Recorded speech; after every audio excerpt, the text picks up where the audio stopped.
Hi, I'm Sean, founder of Love Chili. Now, Oscar Wilde once famously said, everything in moderation, including moderation, which is why today I'm going to treat myself to some red meat with a homemade doner kebab and kebab chili sauce. Now, I'm going to get the kebab beef underway first, so let's meet the ingredients. And here they are. So the great thing about making these sort of dishes at home is that it's really all about creativity. So you don't have to follow these guidelines. You can season the meat any way you like. But what we have is some beef mince. You can use lamb mince, which is probably the more traditional choice. I'm going to add some garlic, a good bit of flat leaf parsley. I've got some mixed herbs, some pepper, some salt, and an egg, which I believe comes from a chicken.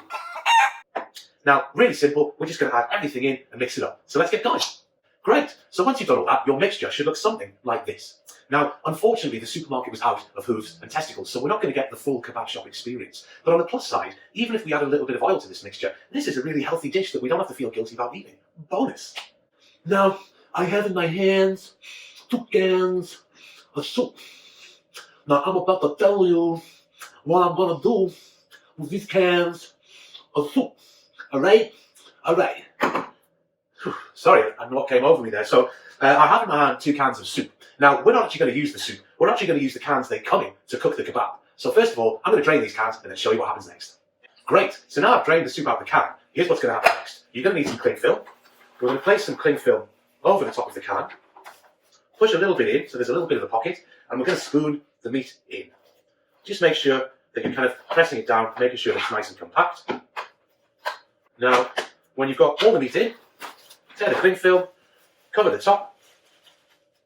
Now, the reason for the cling film is because after we've cooked it, we don't want the meat to stick to the sides, so we can just easily pull it out of the can. Now, let's show you what happens next. Now, here is where it gets pretty exciting. Hey, you notice I've put these cans in the bowl. Well, I'm about to fill that bowl full of boiling water, baby. Check it out. It's so hot. So steamy.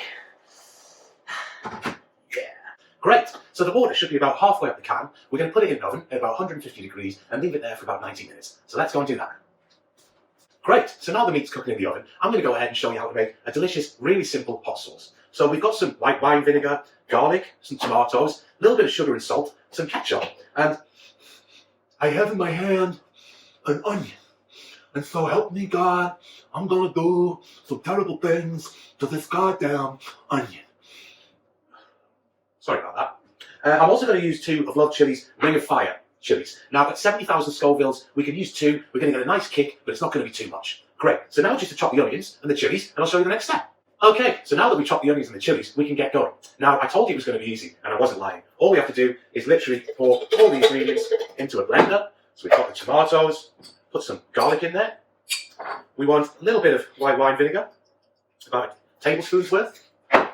Pinch of sugar, give it that lovely sweetness. Bit of salt to bring the flavour out. Bit of tomato ketchup.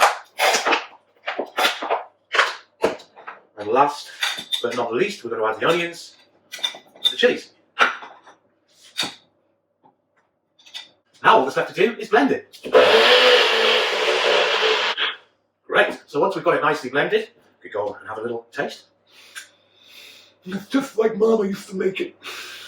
Okay, so the hot sauce is made, the meat's cooking in the oven, now it's time for some final preparations. So it's an age-old tradition in England that before you eat a kebab, it's imperative that you drink at least 20 pints. Now, just because this is a homemade kebab does not mean I'm going to flaunt the rules. Okay, so I just popped off and drunk 20 pints, and I've got to say, I'm absolutely hammered. The good news is, now we're ready to eat our kebab, so let's go check on the meat.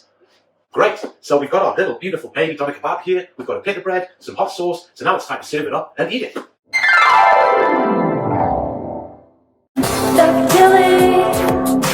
Ready to heat or live to see.